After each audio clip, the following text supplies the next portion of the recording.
I need to get all that up there and out of the way so I can finish getting my workspace cleaned up.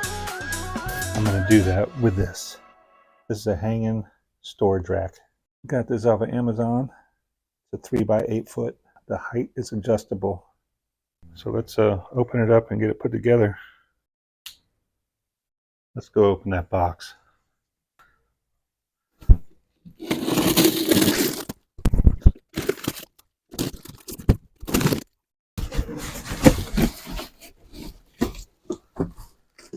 See what we got here. Looks like the racks. This is going to be what's hanging up. You're going to put all your stuff on it. Get everything out and opened up like I always do.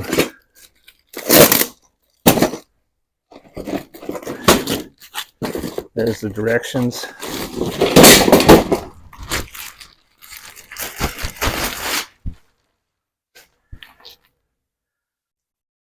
There's an installation template. Throw that off to the side. There's the directions.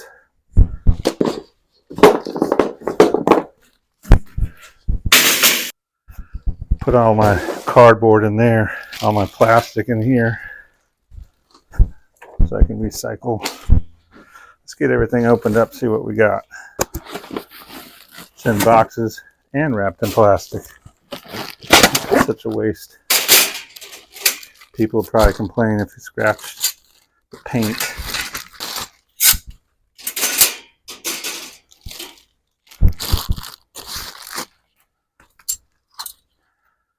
We got four different kinds of supports. Got just the poles.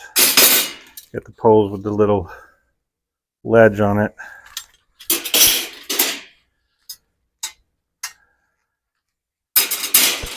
And you have these, and then you have these.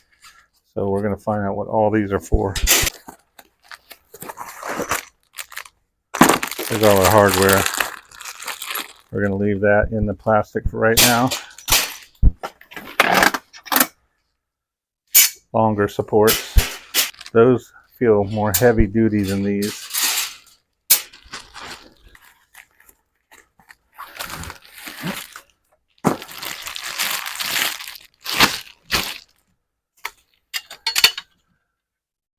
Not sure, there's 4 of them. They got a lip, they're heavy duty, 4 screws. This shows everything we should have.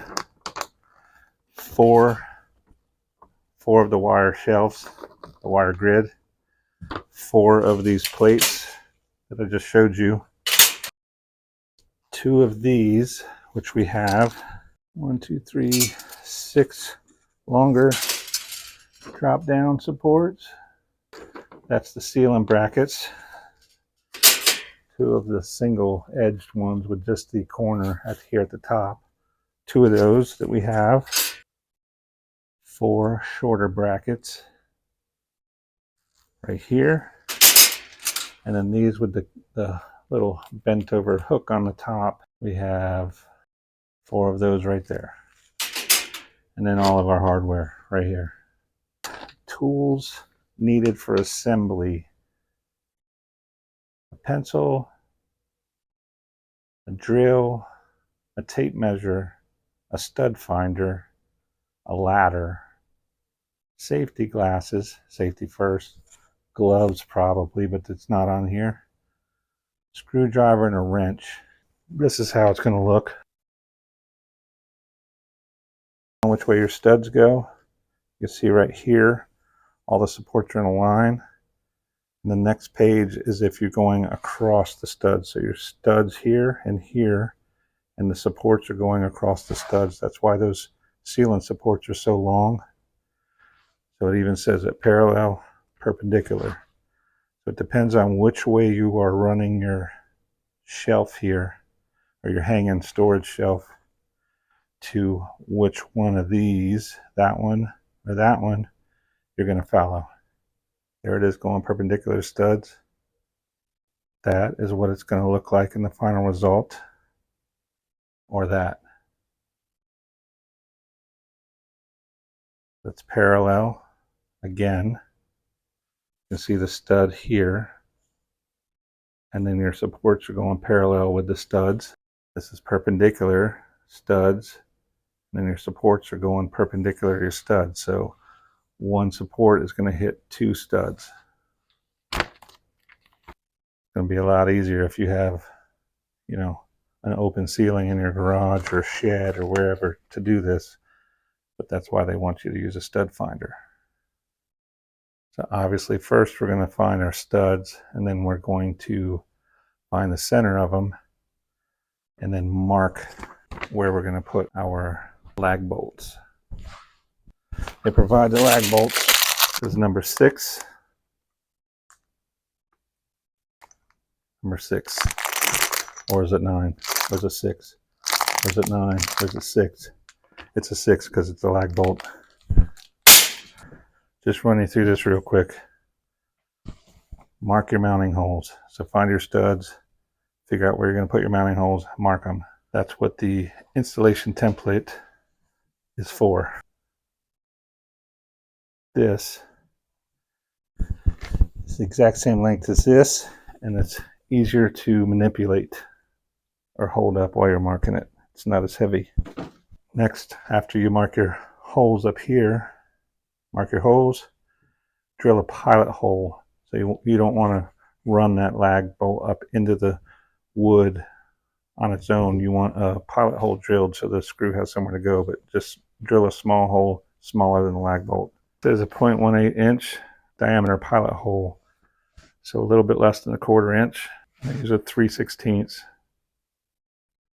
Then you're going to mount your ceiling supports, your ceiling brackets, with the number 6 lag bolts.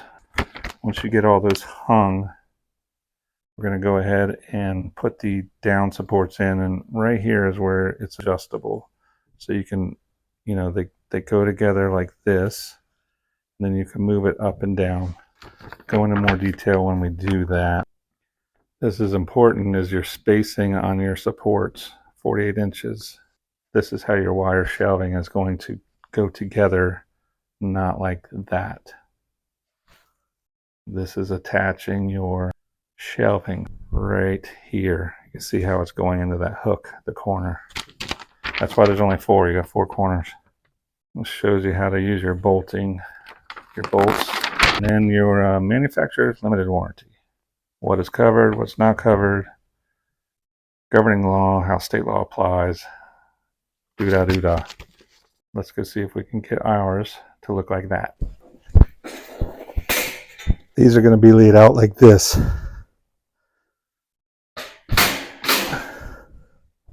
It's a good bit of storage. These are going to go under the corners like that. They're going to attach like this, and this is going to attach to your ceiling support like that. Then these have all these holes because you can adjust the height depending on the height of your area.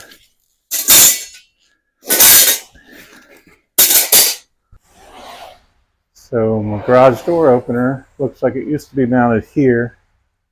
I don't know why. So I already have markings for the studs with these holes, and this one used to be here. So if I measure that, and that's 16 inches, then that, and then if I measure between that bolt and this hole, and that's 16 inches, and then this is 16 inches. That's going to tell me where my studs are laid out. That's 16. That's 16. These are my studs. They go this way. So this is what I'm thinking. 2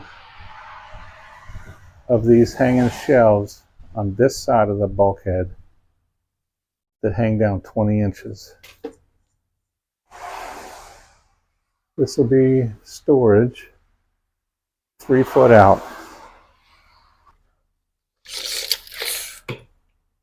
3 foot.